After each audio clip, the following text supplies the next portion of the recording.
आज गोटे धन्वंतरींकर महाप्रभु धन्वंतरींकर एक अद्भुत मंत्र कहवाके जाऊे। यही मंत्र गोटे पानी मंत्र।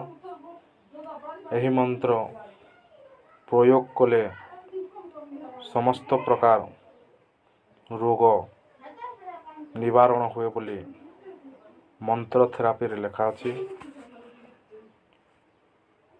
बा यही मंत्र पानी को प्रयोग कले सर्वभय विनाश हुए बोली मंत्र थेरापी रे लिखा अछि। मुई टिकुरुणा अल्टरनेटिव मेडिकल प्रैक्टिशनर महाप्रभु धन्वंतरींकर एक अद्भुत मंत्र। यही मंत्र विशेष काम करवा बोली मोर आशा और विश्वास।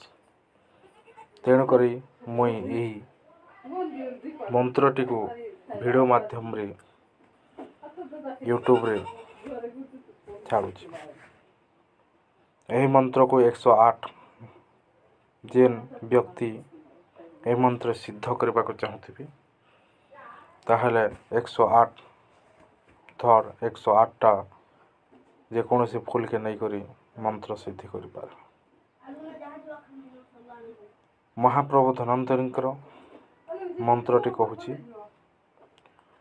ओम नमो भगवते वासुदेवाय धन्वंतराय अमृत कलशहस्ताय सर्वभय विनाशाय सर्वरोग निवारणाय त्रिलक्ष्य पतये त्रिलक्ष्य निधाय श्री महाविष्णु स्वरूप श्री धन्वंतरी स्वरूप श्री श्री श्री ओम औषधि चक्र नारायणाय स्वाहा।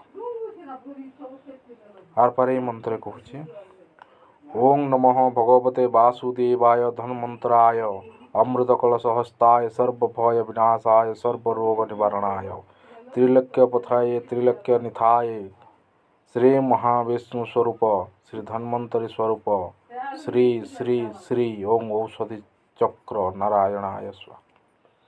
यही मंत्र को जेकोसी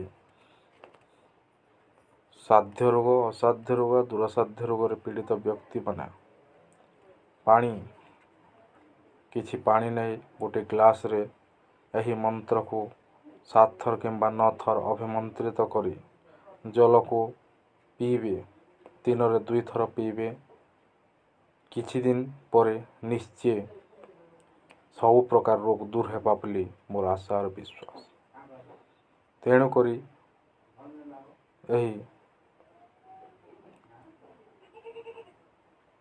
धन्वंतरी महाप्रभु धन्वंतरींकर मंत्र मुई यूट्यूब माध्यम रे शेयर करुछि।